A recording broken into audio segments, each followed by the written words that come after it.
Mungkin sebagian Anda ada yang bertanya, mengapa orang kaya itu bahkan sangat kaya masih korupsi? Mengapa orang yang duitnya sudah berlimpah kok masih melakukan korupsi? Bukankah dia tahu bahwa dia salah? Bukankah dia tahu itu uang rakyat? Kenapa itu bisa terjadi? Dan bagaimana agar itu bisa terjadi perubahan? Korupsi bisa hilang di kanan kiri kita? Ikuti video ini hingga tuntas.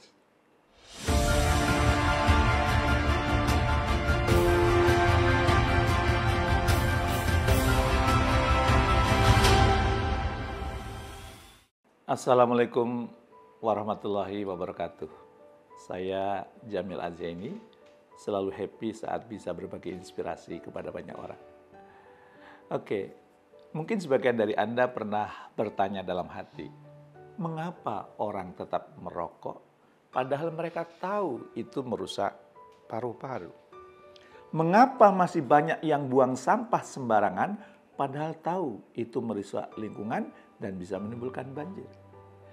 Dan pertanyaan yang lebih menggelitik nurani kita adalah, mengapa orang yang sudah kaya, bahkan sangat kaya, masih saja melakukan korupsi? Bukankah mereka tahu itu salah? Bukankah mereka paham itu dosa? Lalu, mengapa masih melakukannya? Jawabannya ternyata tidak sesederhana pengetahuan. Karena mengetahui itu tidak otomatis berarti berubah. Dalam dunia psikologi sosial ada fenomena menarik yang diteliti oleh Robert Cialdini dan timnya tentunya ya, tentang norma, lingkungan, dan pengaruh sosial yang sering tak kita sadari. Coba bayangkan ini ya. Ada sekelompok peneliti mengamati perilaku orang membuang sampah di garasi parkir rumah sakit. Mereka atur situasinya. Kadang garasinya bersih, kadang kotor. Lalu mereka uji nih. Apakah orang akan membuang selebaran yang ditempelkan di wiper mobilnya? Hasilnya mengejutkan. Jika lantai kotor, 41% orang membuang sampah. Tapi kalau lantainya bersih, hanya 11% yang melakukannya. Dan lebih mencengangkan lagi, kalau mereka melihat orang lain membuang sampah di lantai yang sudah kotor, jumlah yang ikut membuang naik jadi 54%. Tapi kalau melihat ada yang membuang di lantai yang bersih, justru semakin sedikit yang ikut membuang. Hanya 6%. Apa artinya? Lingkungan dan contoh sangat mempengaruhi kita. Kalau kita melihat banyak orang buang sampah, kita merasa wajar itu buang sampah. Tapi kalau lihat lingkungan bersih, kita jadi lebih segan untuk melakukannya. Inilah yang disebut Theory of Normative Conduct. Teori ini membedakan dua jenis norma sosial. Yang pertama, norma deskriptif. Apa yang kita lihat biasa dilakukan orang. Ada norma injungtif. Apa yang kita tahu seharusnya dilakukan berdasarkan moral dan nilai. Sayangnya, ketika keduanya bertabrakan, norma deskriptif, apa yang bisa dilakukan orang itu yang sering menang. Itulah mengapa perokok tetap merokok di tengah lingkungan yang semua orang merokok.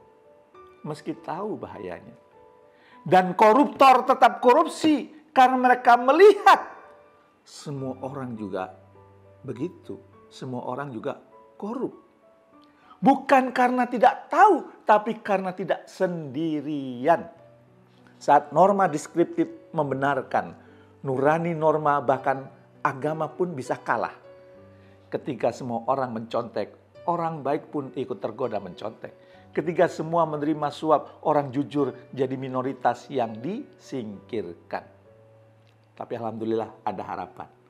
Karena ketika seseorang melihat contoh baik, misalnya satu orang yang tidak membuang sampah di tempat bersih, itu justru memperkuat keinginan untuk ikut menjaga. Jadi orang lain punya kecenderungan ikut menjaga.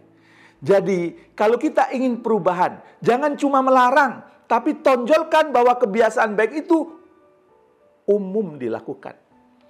Bukan Anda mengatakan, jangan buang sampah. Tapi kita semua menjaga kebersihan. Bukan mengatakan, jangan korupsi.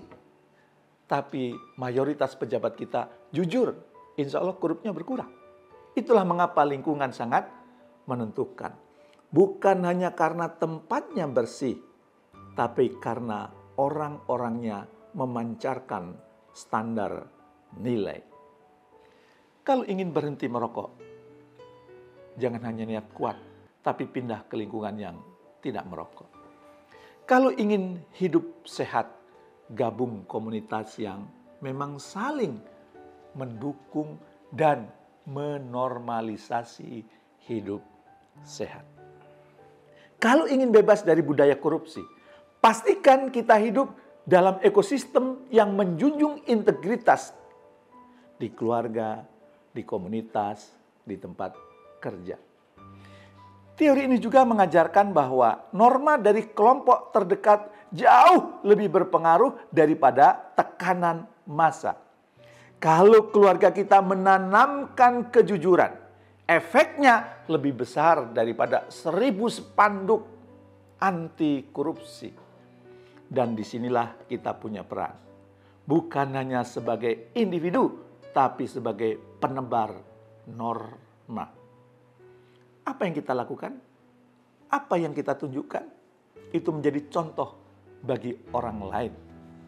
Ketika kita tetap jujur dalam tekanan, ketika kita tetap menjaga lingkungan di tengah ketidakpedulian, ketika kita tetap bekerja tulus meski orang lain bermain curang, kita sedang membentuk norma baru di kehidupan masyarakat.